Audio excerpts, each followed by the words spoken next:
मुन्ना समुद्र में नहा रहा था। तभी उसे तैरता हुआ एक सोने का नल दिखता है। मुन्ना उसे लेकर घर आ जाता है क्योंकि उसे शक तो हो गया था कि यह जादुई नल है। वह बहुत गरीब परिवार से था और उसने नल को दीवार में फिट कर दिया। मुन्ना ने जैसे ही नल को चालू किया तो पानी की जगह ढेर सारे फल निकलने शुरू हो गए। वह रमजान के महीने में सभी फलों को लेकर एक मदरसे में बांटने चला गया। मुन्ना सभी फलों को लोगों में बांटकर बहुत खुश था क्योंकि उसे नेकी कमाने का मौका मिला। जब फल खत्म हो जाते हैं तो मुन्ना फल निकालने के लिए वापस घर आ जाता है और इस बार वह फल मदरसों में नहीं बल्कि पूरे गांव को दावत देकर इफ्तार करवाया। उसके बाद मुन्ना ने सभी को बोला, पूरे रमजान के महीने की इफ्तारी की जिम्मेदारी मेरी होगी। रेड बुल यह देखकर अचंभित हो गया कि यह गरीब मुन्ना इतने फल ला कहां से रहा है। उसने सोचा कि अब इस गरीब का राज पता करना ही होगा वरना यह लोगों का मसीहा बन जाएगा। मुन्ना जब घर जा रहा था तो रेड बुल उसका पीछा करते हुए उसके घर पहुंच गया और जब वह नल से फल निकाल रहा था तो रेड बुल यह देखकर हैरान रह गया। अगले दिन जब मुन्ना फल लेकर इफ्तारी बांटने गया था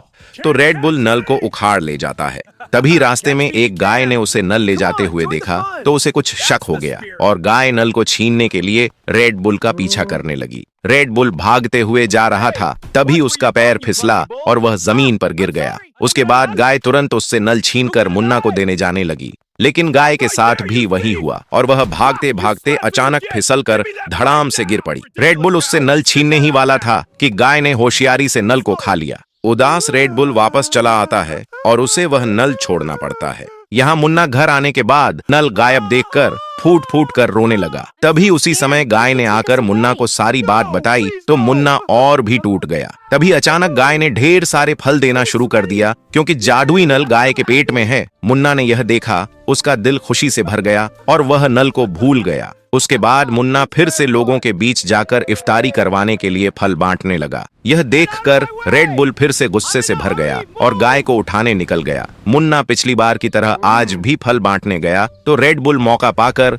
गाय को चुरा ले गया। रेड बुल उसे घर ले जाकर अपने लिए ढेर सारे फल निकालने के लिए जबरदस्ती करने लगा। बेचारी गाय डर के मारे थोड़े से फल देकर रुक गई और रेड बुल फिर से गुस्सा हो गया। फिर यह देखकर रेड बुल उसे बहुत मारता है और गाय की मदद के लिए कोई नहीं था। उसके बाद गाय बोली, दोस्तों आप लोग लाइक सब्सक्राइब करके कमेंट में हेल्प लिखो ताकि मैं बच सकूं।